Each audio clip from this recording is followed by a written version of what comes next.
बिहार विधानसभा चुनाव के पहले चरण की वोटिंग के लिए कुछ ही दिन बचे हैं, लेकिन उससे पहले सभी राजनीतिक दलों के दिग्गज पूरी ताकत के साथ चुनाव प्रचार में जुटे हुए हैं ताकि बिहार चुनाव में अपनी जीत का परचम लहरा सके। कांग्रेस के तमाम दिग्गज भी पूरी ताकत के साथ प्रचार प्रसार में लगे हुए हैं, लेकिन इसी बीच बिहार से राहुल गांधी की मस्ती करने की तस्वीर भी सामने आई है।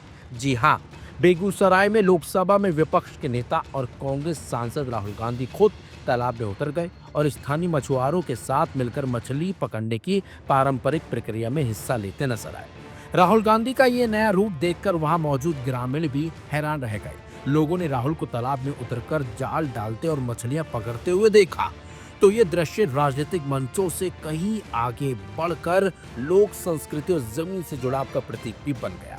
स्थानीय लोगों ने बताया कि सुबह से तालाब में तैयारियां चल रही थी और जब राहुल गांधी पहुंचे तो ग्रामीणों ने उन्हें पारंपरिक तरीके से स्वागत किया। फिर वह बिना हिचकिचाए तालाब में उतरे और मछुआरों के साथ जाल डालने भी लगे। राहुल गांधी का तालाब में उतरने वाला वीडियो सोशल मीडिया पर जमकर वायरल हो रहा है। लोगों ने इस वीडियो को सच्चा जननेता बताते हुए शेयर किया, तो वहीं कांग्रेस नेताओं का कहना है कि राहुल गांधी सिर्फ भाषणों में नहीं बल्कि जमीन पर उतरकर जनता से जुड़ने का काम भी कर रहे हैं। इसके साथ साथ राहुल गांधी का एक और वीडियो सोशल मीडिया पर जमकर वायरल हो रहा है, जिसमें राहुल गांधी ग्रामीणों के साथ तैराकी करते नजर आए हैं। वहीं इस दौरान राहुल गांधी ने तालाब में ही खड़े होकर वहां मौजूद लोगों के साथ फोटो भी खिंचवाया। राहुल गांधी के इस नए अंदाज की हर तरफ चर्चा हो रही है, बल्कि इसका जिक्र राहुल गांधी ने मंच से भी कर डाला। सुनिए राहुल गांधी का इसे लेकर बयान। अभी कुछ देर पहले सानी जी और मैं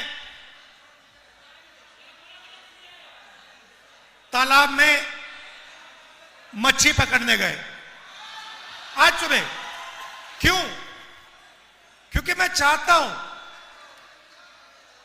कोई भी हो, किसान हो, मच्छी मार हो, मजदूर हो, उसे लगे कि मेरे साथ राहुल गांधी खड़ा हुआ है।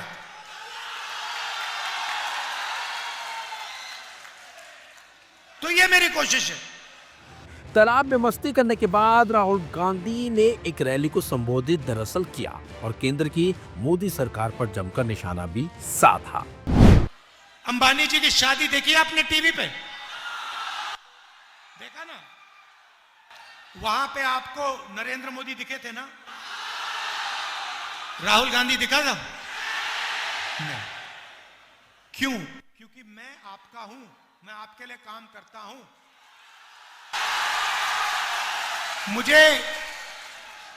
मुझे शादी में जाने की कोई जरूरत नहीं है। मेरा काम, अच्छा किसान मुझे घर में शादी में बुलाए, मैं पहुंच जाऊंगा।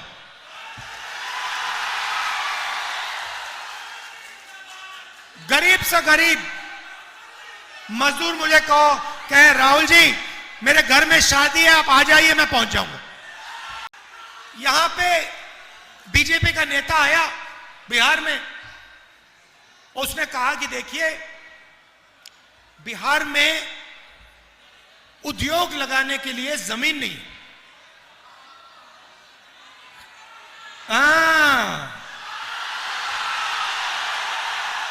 बिहार में उद्योग लगाने के लिए जमीन नहीं है, मगर अदानी के लिए जितनी जमीन चाहिए ले लो।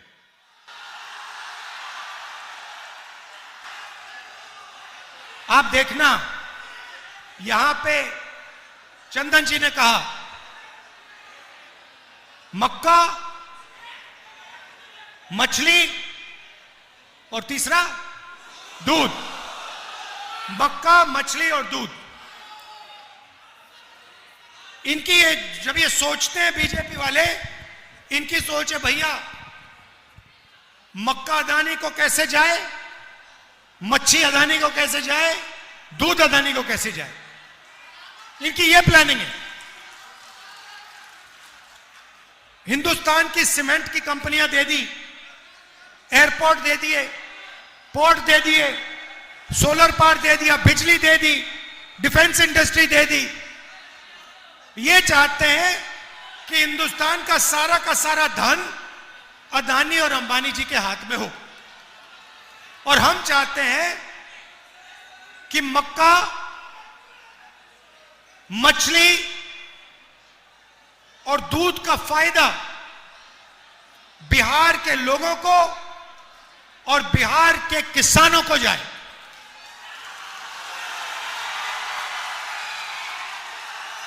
हम चाहते हैं कि यहां पे अदानी का कारखाना ना लगे।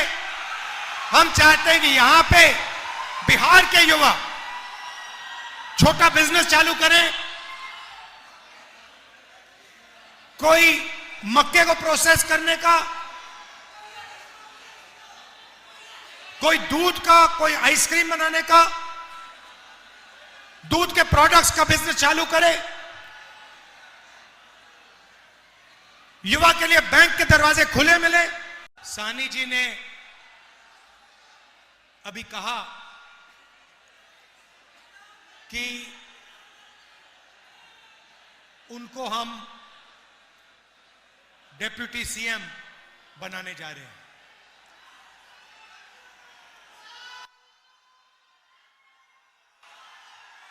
इसके पीछे सोच है, वो मैं आपको बताना चाहता हूं।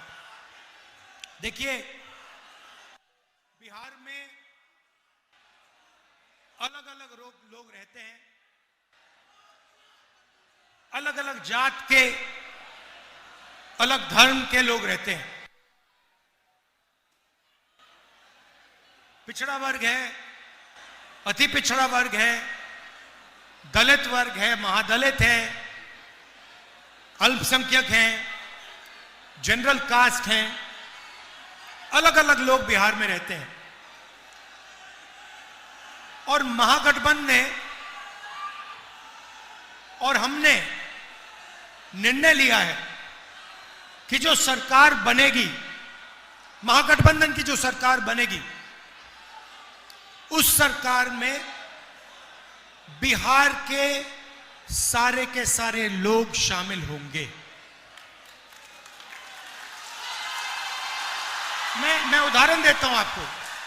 हमने सिर्फ, अगर मैं अति पिछड़ों की बात करूं, तो हमने सिर्फ सैनी जी को डिप्टी सीएम का दर्जा नहीं दिया है। हमने अति पिछड़ों के लिए एक मैनिफेस्टो, एक प्लान बनाया है। उनके आरक्षण के लिए, उनकी प्रोटेक्शन के लिए, उनके रोजगार के लिए हमने सोच समझकर, उनसे पूछकर हमने प्लान बनाया है। और हमारा काम वैसे ही होता है। हम चाहते हैं कि ये जो सरकार आए, जो आने वाली है, इसमें बिहार की आवाज सुनाई दे, बिहार के युवाओं की आवाज। आजकल क्या हो रहा है? आजकल कहा जाता है कि नीतीश जी की सरकार है, कहा जाता है, मगर आपको क्या लगता है? आपको लगता है कि नीतीश जी सरकार चलाते हैं? मैं आपको बताता हूं, नीतीश जी सरकार नहीं चलाते। नीतीश जी के 3-4 साइड में 3-4 ब्यूरोक्रेट हैं, वो सरकार चलाते हैं। 3-4 अफसर लोग हैं, वो दिल्ली से ऑर्डर लेते हैं, मोदी जी से ऑर्डर लेते हैं और बिहार की सरकार चलाते हैं।